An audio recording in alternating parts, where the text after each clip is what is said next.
So an official welcome to the Egg and Sperm Health Signature Program with myself, Sarah, the embryologist nutritionist. This is going to be a program that's going to support you to discover the essential foundations to support your eggs, sperm, and embryo quality. And my hope for you all is that you're going to find it a really useful tool in your fertility journey, and that by the end of the course, you're going to be feeling empowered, you're going to have clarity, and you're going to feel much more in control of your situation. Now, I know from working with clients that these are things that can definitely feel lacking during your fertility journey, especially those of you who might be going through the assisted conception route. And so my aim is that you're going to learn these foundational tools for optimizing your fertility so that you may hopefully achieve a natural pregnancy or optimize your chances of IVF success if that is the path that you end up taking. And each week we'll be covering different areas that all hold their own importance for the quality of your eggs and sperm and therefore your fertility. So these are two images here that I want you to sort of ingrain in your minds because they're really important. And if all you get to take away from today or in this course is these two pictures, then at least I'll know you've got what this course is all about. So the first one, the tree has a very solid foundation through its roots. These roots provide the network that they get their nutrients to live from. They also provide a real stability and a grounding for the tree. And fertility isn't much different. There's various factors that kind of form the foundations for fertility. And these are the things that strengthen your fertility and get it to an optimized place. They're going to support the health and the quality of your eggs and sperm. And these factors are what we're going to cover in this course. And it's going to provide for you the knowledge and empowerment that you need to go away and make positive changes in your life, both for the health of yourself and for your future children. And then this is where the second picture comes in. So how many of you feel like you're trying to climb an unsurmountable ladder? You just get nowhere. You're trying different supplements, you're making drastic changes to your diet, but nothing seems to make any difference and you feel like you're just getting nowhere. But there are a couple of factors here. Small steps, but then also knowing which small steps you need to be taking. And making changes to our behavior is really difficult for everybody. We all find it hard. Our habits are ingrained in us. And so when we try to make big changes, more often than not, we aren't able to sustain them. And so by taking small steps and making small informed changes, this is going to be much more attainable and it's going to allow you to see progression from where you are to where you want to be. It'll help to get you from A to B. So what I want you to do is to bear both of these things in mind as we progress through the course, and don't be hard on yourself if you slip up from time to time, because you know what, we're human. You just pick yourself back up and you continue on from where you are. So introductions. Who am I? I'm Sarah Laver. I am the founder of the Embryologist Nutritionist, and I have had a past career for 11 years as a clinical embryologist. Now, the passion that I have, I've always wanted to help others and work from a place of service. You know, going all the way back to university days, I was always fascinated by the biology of fertilization and reproduction. And so following my time at uni, I went on to work in IVF clinics throughout the UK as an embryologist. And I was able to support the patients when they came in to achieve their dream of a family. And that was such a complete privilege. But for me, family commitments meant a change of direction.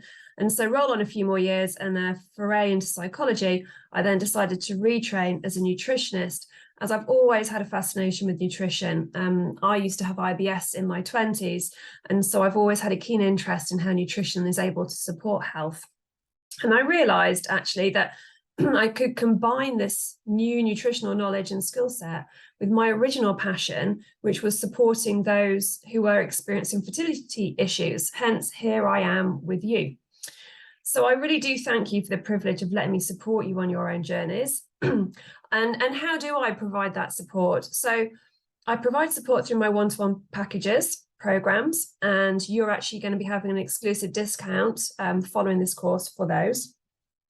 I also run group programs like this, and I do a lot of social media, things like IG Lives with other professionals within the fertility industry.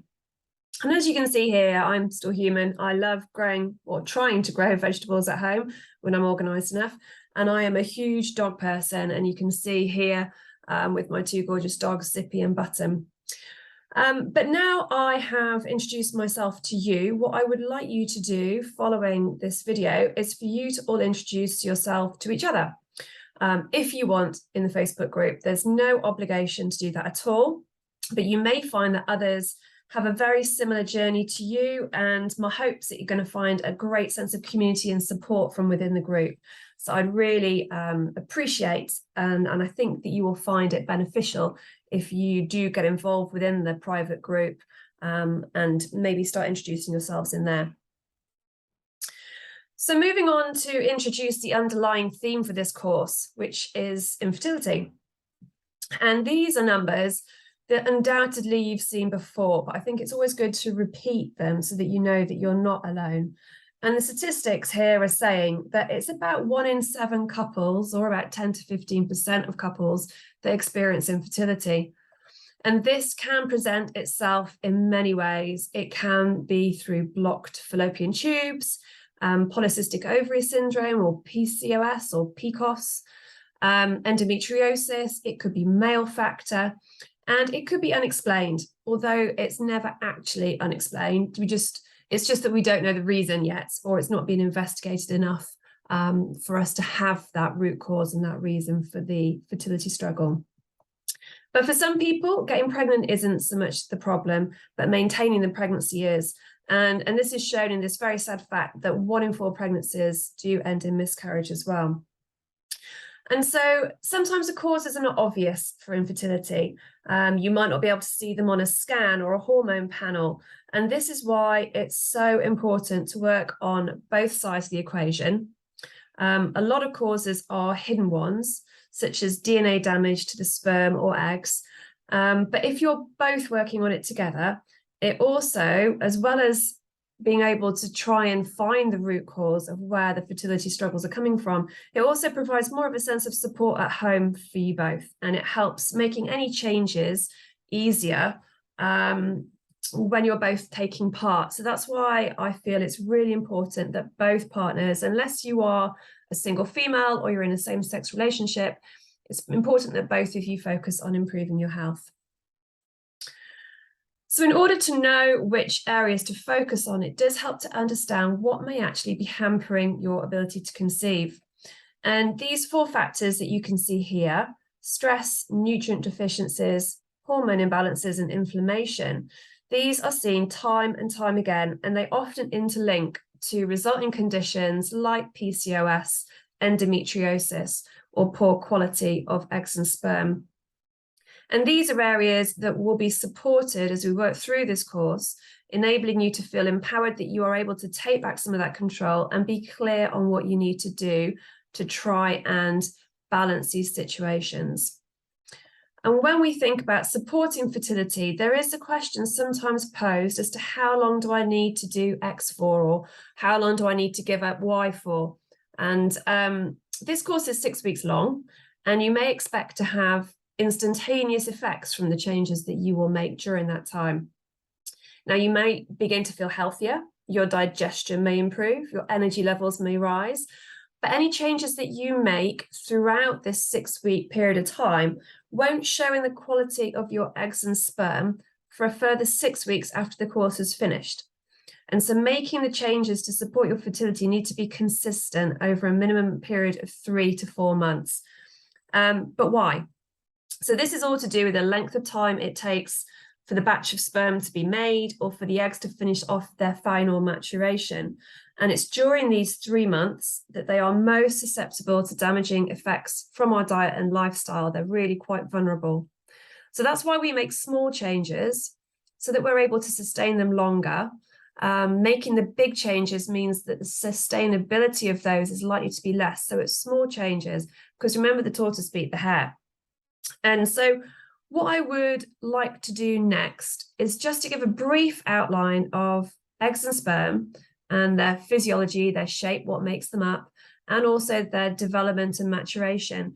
And what I want you to not worry about, it's not important for you to fully understand and remember everything I'm going to explain, but what it does is it sets the context for the next 6 weeks and helps you to understand why we're covering the areas that we are.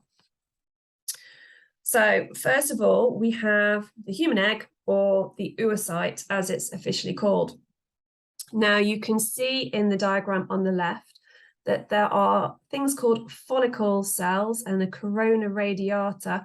These surround the egg, and this is where the reproductive hormones have their effects.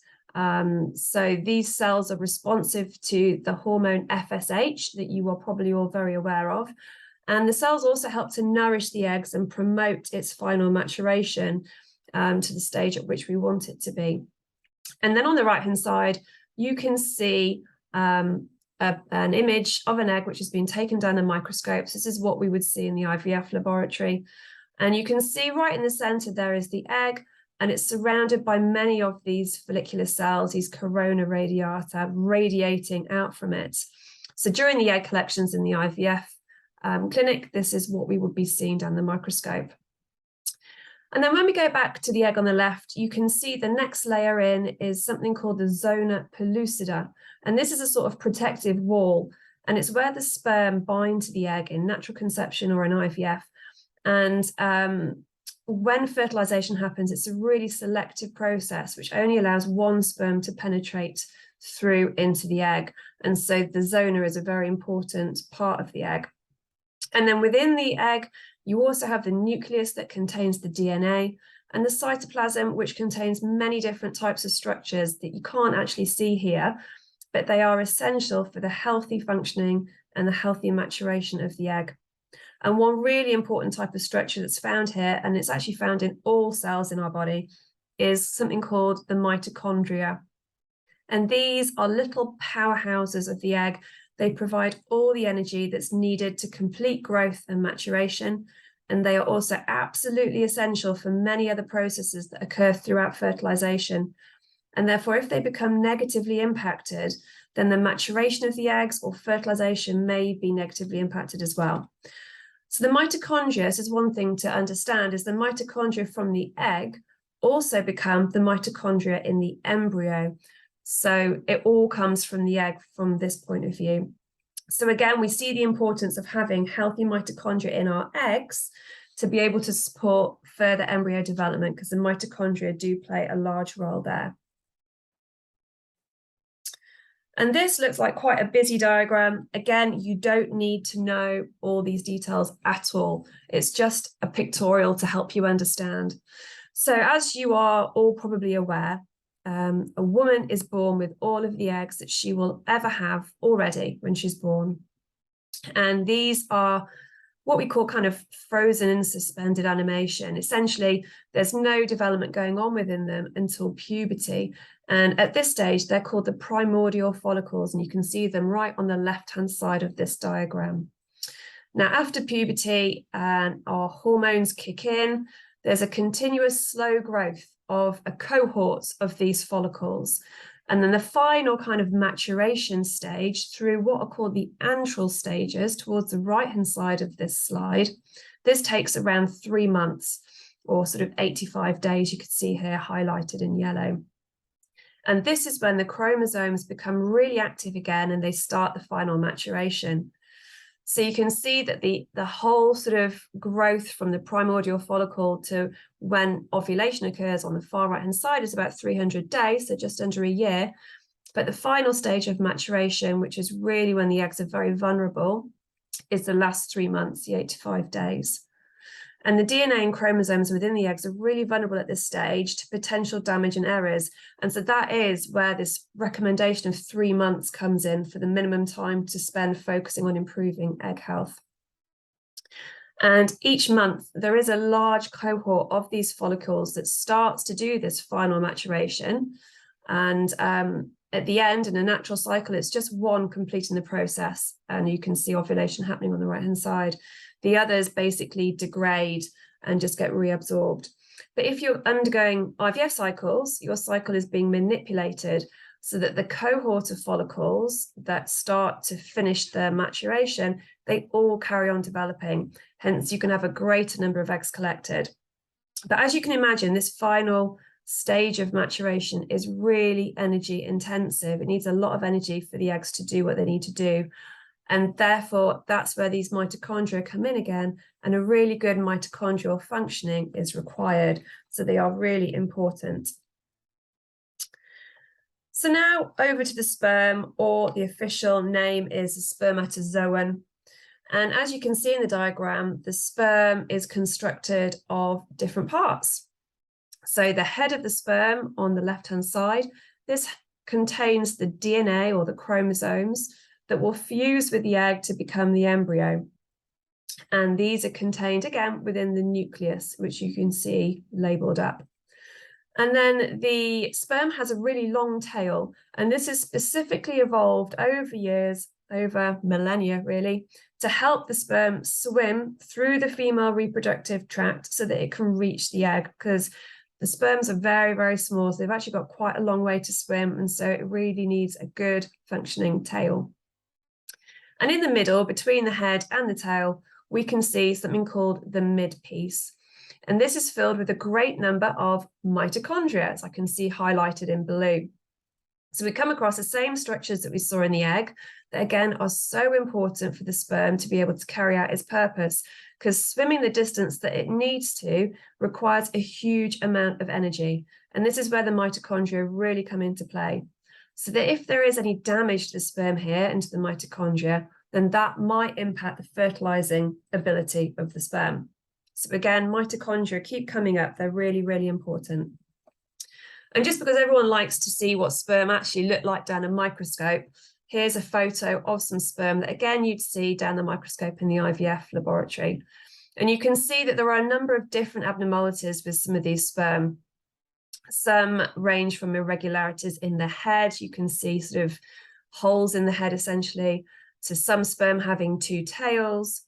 And because the sperm are just a single cell, they are really vulnerable to any damaging molecules that come into contact along their maturation journey within the male reproductive organs. So what we're going to do is we're just going to take a quick look at that process of maturation of sperm as well, so that you can understand where things are happening. So the development and maturation of the sperm is something called spermatogenesis, which you can see labeled here. And we see a big difference here to egg development. And that being, whereas women are born with all of their eggs, which gradually deplete over time, men are continually making new batches of sperm around every 72 days. So again, we've got this 3 months coming in. It takes just under 3 months for this new batch of sperm to be made, which is why we recommend that as the amount of length of time someone should be focusing on their health for fertility. Now, the diagram on the left depicts the process of sperm production and how the sperm are formed. You really don't need to know this. It's just to give you an idea of how they start and how they develop, and how that process takes place. And this process of spermatogenesis takes place in special highly folded tubes that are within the testicle. And these are called the seminiferous tubules. And if you look at the diagram on the right, you can see I've highlighted these in yellow. So this is within the testicle, and they are called the seminiferous tubules. That is where the production and the development of the sperm takes place. But once the sperm is fully formed and it's looking like the one on the left with the tail, the midpiece and the head, then it moves out of the testicle and into more different tubes, which collectively are called the epididymis. And they sit around the testicle, and I've highlighted them here in blue. And at this point, the sperm doesn't have any motility. And the epididymis is essentially like a storage facility. And the sperm stay here, finishing off their final maturation and gaining their ability to fertilize an egg, and also their ability to move and to have some motility. And they stay here being stored until they are ejaculated. And whilst they're here, they undergo many changes, and therefore, again, are very vulnerable at this stage to potential damaging effects. So I wanted to explain simply the structure of the eggs and the sperm and the path of their development, so that as we go through into the course, you may understand better just how different factors that we're going to cover, such as nutrition and environmental challenges, may negatively affect the eggs and the sperm. Because I think when you understand a little about the biology of it all, it helps to reinforce why certain changes are being recommended. And by understanding how the sperm and the eggs can be affected, just helps to piece the pieces of the jigsaw puzzle together. So as we go through the course, we are going to be looking at the different factors that play a role in your fertility, both male and female, and how you can positively impact them by making some small changes. And these here are the different modules that we're going to be looking at each week. So we're starting off with week 1 next week with what constitutes an optimal diet. We're then going to be looking at specific nutrients in week 2 that are really supportive of fertility. Week 3 is going to be looking more at the mindset and how our emotions are interlinked with our body and how that then can impact on our fertility. Week 4, we'll look at the impacts of our lifestyles and the different types of balance that is recommended to have. Week 5 is looking at the toxic environment that surrounds us and how that can impact on our fertility and what positive proactive steps can we take to try and limit its effect on fertility. And then we finish off in week 6 with looking at what steps you may be considering next. And that might be looking and considering at functional tests, nutritional therapy from a personalized point of view, or maybe if you're looking to go down the IVF route, what is really involved there. And the topics are going to be discussed in a generalized way. They're not going to be tailored for specific types of infertility, such as PCOS or endometriosis. However, the recommendations that will be given and the implications of those are still applicable to all infertility subtypes, no matter what your situation, as we're looking at how we can better the quality of the eggs and the sperm, which is important to all of you. Now, because we're doing this in a group format, it's not individualized or personalized. For legal reasons and to adhere to my insurance and the boring legal side, I'm not going to be able to make personalized recommendations. However, I will still be making really valuable recommendations, and there is always going to be the opportunity to seek out personalized support at the end of the course. Each week, there's going to be various resources that I share with you to provide an extra reference for you, for example, an ideal shopping list, things like that. And hopefully you'll find these useful as you go through the course and to use beyond the course as well.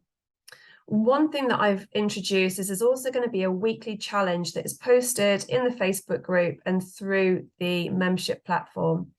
And these challenges are to help you implement some of the points that are going to be discussed, as I want to be able to support you in making these small changes. It's no good me just advising you and you listening to the presentations and then going away and not being able to make any of those changes. The challenges are here for you to take part in to try and help you move forward. And the challenges will be explained in the call, the live calls that we do, and any resources that are needed will also be shared through email and in the Facebook group. And what I'm going to be doing throughout each week is I'll be checking in the Facebook group to see how everyone's getting on and whether there are any questions. And if there are any stumbling blocks that people come across, then I'm there to support with those as well. Now, although this course is aimed at improving the quality of your eggs and sperm so that you can get pregnant, a final point that I want to mention before I finish this video is that it's so important to note that what you do now, before even conceiving your child, may also potentially affect their health and their children's health in years to come, even into their adult life. So there's been studies into a process called epigenetics, and this has shown the impact that factors such as poor nutrition, environmental toxins, and stress may have on a future child's susceptibility to obesity, metabolic disorders, and mental health. And these are changes in which the genes are expressed or whether they're made active. They don't actually change the DNA, but they change how it shows up. And so this is really important. So essentially what you do now, even before getting pregnant, and how you're living your life can affect the future health of your child and your future grandchildren. So it just provides even more reason to make these positive changes that we're going to be discussing over the next 6 weeks. So that brings us to the end of this introductory video. I would love it if you could all start introducing yourselves in the Facebook group if you're comfortable to do that. Obviously, as I said, there is no obligation. And then on Monday, the first module will be released, and I will see you live in the live Zoom call on Monday evening. And I really look forward to meeting you all then. Until then, take care.